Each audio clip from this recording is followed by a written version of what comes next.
Olá, hoje o podcast Sua Saúde vai abordar um tema que interessa principalmente as mulheres. Então seja muito bem-vinda ao mais novo episódio do nosso podcast do Conselho Regional de Medicina de Santa Catarina. Esse projeto foi criado por nós para levar informação de qualidade para a população catarinense. Por isso ouvimos médicos especialistas sobre os mais diversos temas ligados à promoção de saúde. A conversa hoje vai ser sobre câncer de mama. Para falar sobre prevenção, sobre diagnóstico, sobre tratamento, recebemos hoje a médica mastologista Adriana Freitas, que é presidente da Associação Catarinense de Mastologia. Bem-vinda, Adriana. Prazer estar aqui contigo. Obrigada, Eduardo, pelo convite. O prazer é todo meu. Vamos começar falando da importância dessa doença no Brasil e no mundo. Qual a importância? Incidência, em grau de sofrimento, em custos, em mortalidade? Como que ela se classifica? Então, você abordou bem, né, Eduardo? Do ponto de vista de incidência, é o câncer mais frequente nas mulheres no mundo, né? E em relação ao Brasil, também é o câncer mais frequente na maior parte dos estados, né, exceto o Nordeste. Então, se a gente for ver o número de mulheres com câncer de mama, é absolutamente assustador. Se você for pensar na consequência do tratamento para as mulheres, não menos assustador. Elas vão perder a mama muitas vezes, vão fazer quimioterapia, vão perder o cabelo.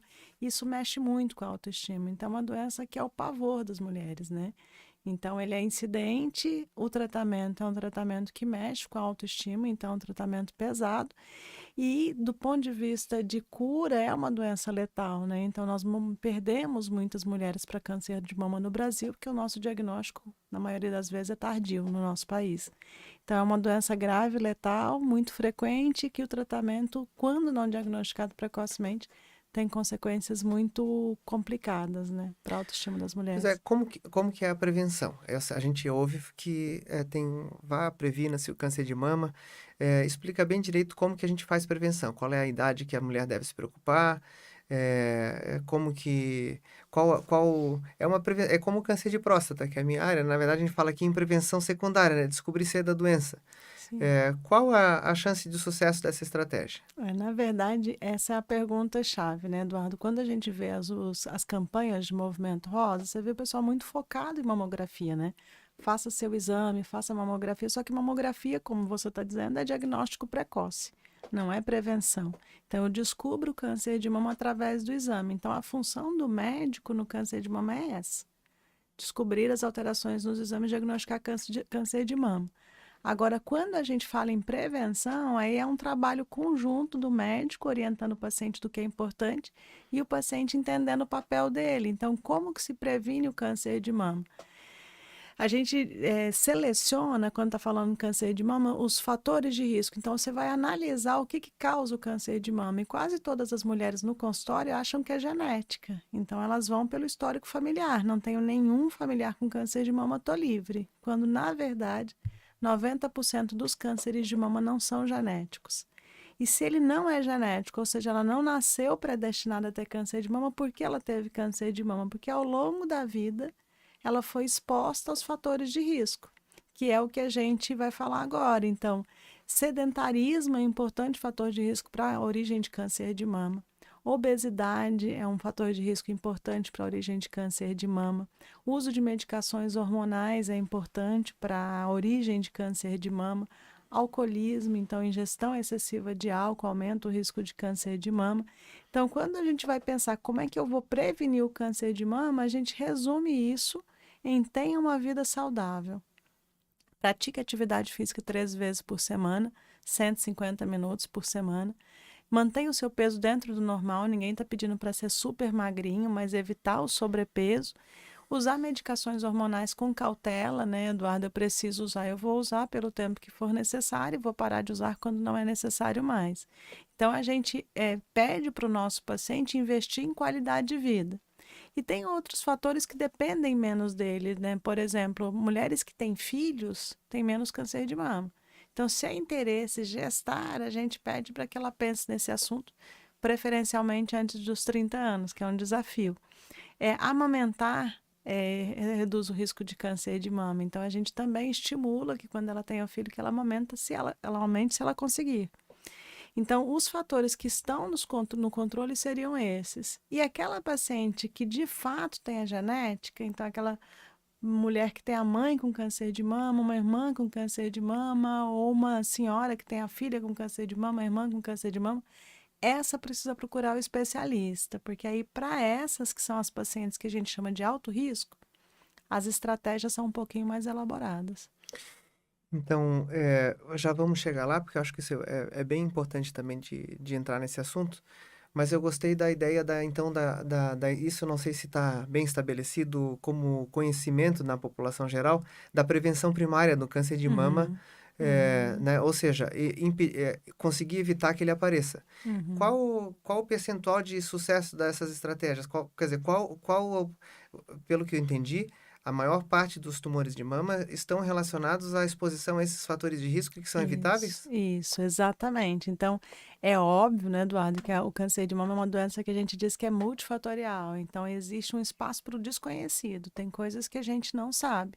Às vezes a gente conversa com a nossa paciente, ela é jovem, tem câncer de mama com 30 anos, ela fala, poxa, fiz tudo, faço exercício, sou magra, vivo bem, tive câncer de mama. Então, é óbvio que tem coisas que a gente não consegue controlar. E a paciente vai ter câncer de mama a despeito disso. Agora, das estratégias que nós definimos como protetoras, isso funciona super bem. Então, a gente sempre dá um exemplo para as nossas pacientes, Eduardo, que elas tomam uma medicação. Quando elas têm câncer de mama, elas tomam uma medicação que é o tamoxifeno. Já foi feita uma avaliação sobre o impacto do remédio para a prevenção de um novo câncer de mama ou recorrência e da atividade física e hábitos, essas medidas comportamentais. Então, o exercício e o cuidado com a alimentação protegem mais que a medicação.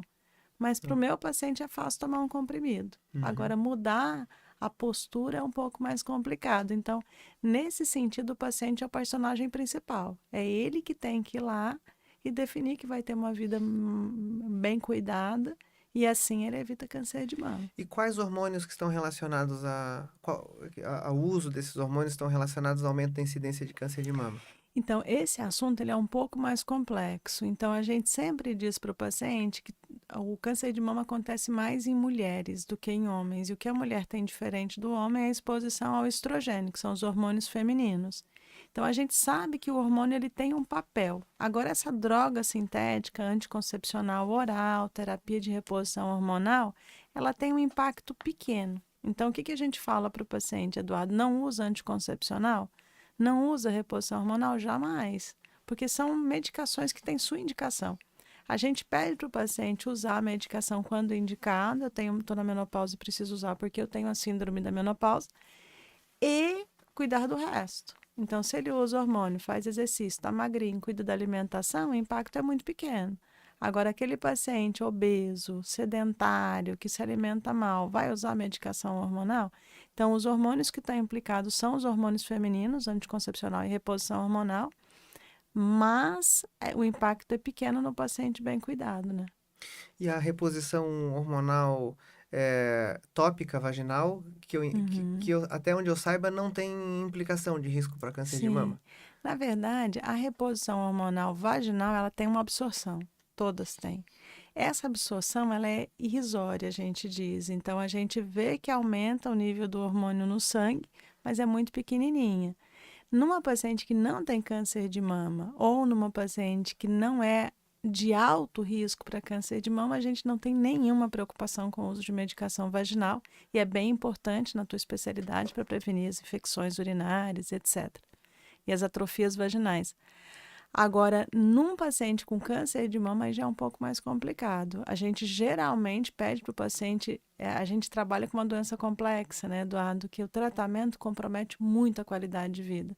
E quando a gente fala no tratamento, um dos sintomas são esses genitais. Dificuldade para ter relação sexual, dor para ter relação sexual, infecção urinária de repetição. E muitas vezes a gente precisa tratar esse paciente com creme vaginal, sim, só que aí é o uso mais controlado. Mais controlado. É um risco pequeno, mas nessas pacientes é bom estar acompanhado por especialistas. Tem que ser considerado isso. Tá. E em relação a esse, então, diagnóstico genético e as estratégias, isso ficou, assim, muito famoso pela Angelina Jolie, que fez a mastectomia bilateral preventiva, né? Me corrija se eu estou errado. E depois disso veio a mídia e a população entendeu esse tipo de estratégia. tem esse tipo Sim. de necessidade eventualmente também, é isso? Sim, a Angelina Jolie, ela fez um grande favor para as mulheres, porque ela se expôs. E à medida que ela se expôs, ela mostrou que tá, o câncer de mama não é genético, mas tem 10% das pacientes que vão ter uma alteração genética.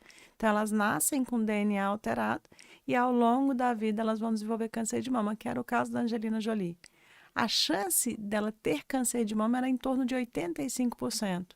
E provavelmente o médico contou para ela o seguinte: os exames não previnem câncer, eles diagnosticam, eu não vou conseguir prevenir esses 85% de chance que você tem de câncer de mama. Ela retirou as mamas. Então a estratégia é, ela tem mutação no gene BRCA, então é uma mutação grave, a estratégia é super reconhecida. E por que que a Angelina Jolie fez um favor? Que ela popularizou o teste genético. Então, antes dela, as mulheres desconheciam isso. E hoje nós fazemos teste genético em todas as mulheres com câncer de mama. A orientação da Sociedade Americana de Cirurgiões é já fazer uma vez para todas as mulheres, independente da idade. E quando você descobre que tem uma alteração genética naquela família, aí você pode proteger os familiares. Às vezes, com a mastectomia dupla, a retirada das duas mamas, como ela fez, então é uma estratégia bem-vinda em alguns cenários, mas nós também temos medicações que são preventivas, nós temos exames que são mais específicos para grupos de risco, então identificar essa genética é fundamental. Por isso que a gente falou no comecinho, tem familiar com câncer de mama, procura um especialista e vê se o teu caso é esse, Então, né? esses exames, eles são recomendados para mulheres que já tiveram câncer de mama e mulheres que têm parentes próximos que tiveram câncer de mama. Isso. Não é um PSA, não é uma coisa que faz para Não, todo mundo. não. Na verdade, não deve ser feito para todo mundo. Inclusive, isso é um grande problema que a gente tem vivenciado, porque tudo que a gente descobre de exame novo tem um conhecimento por trás que nem sempre as pessoas têm. Então, eu vejo muito médicos não especialistas pedindo teste genético, que é um teste de saliva. Ele não vai saber o que fazer com aquele resultado. E vai ser uma catástrofe se a gente descobre uma coisa que nem ia dar problema nenhum para o paciente. Agora, quando você identifica os grupos, que é esse o papel do especialista, quem é a paciente para fazer o teste? Aquela que teve o câncer de mama, aquela paciente que tem câncer de ovário, paciente que tem histórico de câncer de mama, pâncreas e ovário. Então, existem algumas doenças que são muito conhecidas pelo caráter genético. Então, esses pacientes que têm histórico de câncer, conversa com o médico, ó, fiquei sabendo que tem um teste que dá para fazer, que eu posso descobrir o meu risco. Aí a gente faz uma avaliação criteriosa e nesse paciente que o risco existe, a gente faz o teste, porque o teste vai levar a gente a tomar uma providência. Então, imagina, o paciente faz um teste genético, descobre que tem a mutação com 25 anos e vai tirar as duas mamas. Não é uma decisão fácil, né? Então, esse é sempre o desafio, né? Quando a gente fala de estratégia de prevenção, é procurar não superindicar tratamento, mas não deixar Exato. de identificar doença que precisava ser identificada e tratada, né? Bom, mas quando a gente fala de prevenção de câncer de mama, tu és mastologista, tu és a referência, quer dizer, a tua especialidade, né? São as pessoas que são as referências para esses casos é, é, mais específicos, inclusive. Mas se eu estou lá no posto de saúde e eu sou paciente do médico da saúde comunidade, como que eu vou fazer minha prevenção? Que idade que ele vai me pedir exames preventivos? O que que ele deve fazer? Como eu devo me preocupar, de quanto em quanto tempo? Vamos voltar para a prevenção primária Sim, sim. quer dizer, secundária, que é o que é feito na saúde pública, vamos dizer. Né? Claro que se tiver um risco maior, seria função dele encaminhar para o especialista, né? Mas, mesmo dentro da saúde pública. Mas, de qualquer forma, como que é isso? Eu sou paciente, o que que... Então, infelizmente, a gente mora num país onde a medicina que a gente pratica no sistema público é diferente da medicina no sistema privado de saúde suplementar, por falta de condição do médico de saúde pública fazer isso, né? Então, a gente tem várias deficiências, né? Imagina, as pessoas morrem de hipertensão, doença cardíaca. O câncer de mama não é a única doença que mata as mulheres. Então, o médico do posto de saúde, ele está diante de um cenário de inúmeras doenças que ele tem que ajudar aquele paciente. Mas eu tenho acho que médico bom é médico bom em todos os lugares, né, Eduardo, no SUS ou fora do SUS, e ele tem essa obrigação de colocar o paciente como chamar a atenção dele para essas questões que a gente falou de qualidade de vida. E fazer exames na faixa etária correta. Então, existe uma grande discussão. O nosso principal exame é a mamografia. E as mulheres têm medo da mamografia. Elas têm medo da mamografia porque aperta a mama, elas têm medo da mamografia porque tem radiação, elas têm medo da mamografia porque tem muita fake news dizendo que a mamografia dá câncer por causa da radiação ou porque aperta a mama e dá câncer, o que é uma loucura. Então, a gente tem muita dificuldade de convencer as mulheres a fazer mamografia, apesar de que isso é diferente. Para vocês, talvez, na próstata seja um pouco pior. Mas a orientação da sociedade é que as mulheres com 40 anos façam a mamografia anual. E não existe nenhuma dificuldade no nosso estado de conseguir uma mamografia, nenhuma. Você não tem fila no SUS, você não vai ter dificuldade para fazer o exame, o próprio agente de saúde faz o pedido do exame, o médico do posto vai ver. Então, a gente não pode dizer que a gente mora num estado onde é difícil fazer mamografia. Então, a nossa orientação é ter qualidade de vida, a partir dos 40 anos fazer a mamografia e a mamografia uma vez por ano. Às vezes as pacientes querem fazer ultrassom, né? Eu não quero fazer mamografia. Mesmo porque, como os exames são limitados, às vezes ela conhece uma amiga que teve câncer e não foi visto na mamografia. Então, a mamografia não serve. Então, como ela tem medo da mamografia, ela vai para o ultrassom e ela acha que substitui. É um exame menos doído, não aperta, não tem radiação, só que também não funciona de jeito nenhum. O ultrassom é um exame complementar, então a mamografia a partir dos 40 uma vez por ano. E se precisar de complementar, a ultrassonografia nesse cenário, né? E eventualmente mais algum exame além desses? Para a população geral, não. Eu tinha dito que tem um grupo de pacientes que nós somos mais cuidadosos, que são as pacientes de alto risco, né? Aquelas com histórico familiar bem pesado. Essas a gente tem a ressonância da mama, mas que também, Eduardo, um bom exame na mão de um bom médico é uma ferramenta, na mão de pessoas que desconhecem é uma arma. Então, a ressonância de mama é um exame para ser pedido pelo especialista, porque os achados têm que ser interpretados, não é um exame fácil de ser Então lido, né? É biópsia para tudo que é lado, se começa a pedir ressonância demais. E o autoexame? Porque isso, as campanhas eram as campanhas do Sim. autoexame. Ou mesmo o exame da mama pelo médico no Sim, posto de saúde, sim, em busca de nodulações, de sim. como que... A gente sempre diz que a medicina da mídia social ela é sensacional, e ela é mesmo, porque o paciente ele tem acesso à informação. Todo mundo tem um Instagram e tem um monte de médico falando ali. Então, essa questão de explicar para o paciente que ele precisa de fazer atividade física, etc., é importante, e ele orientar que esse paciente precisa ser examinado. Então, existem médicos que não examinam, né, Eduardo? Então, esse paciente que vai no médico que não examina, infelizmente, ele não está numa situação boa, porque o exame da mama, o exame físico da mama, pode não ser a melhor estratégia para descobrir câncer de mama. Mas como todos os meus exames têm suas limitações, eu preciso do exame físico para interpretar os demais. Então, o médico tem que examinar a mama. E o autoexame é complicadíssimo, porque a mama, para o paciente, é assustadora para a paciente.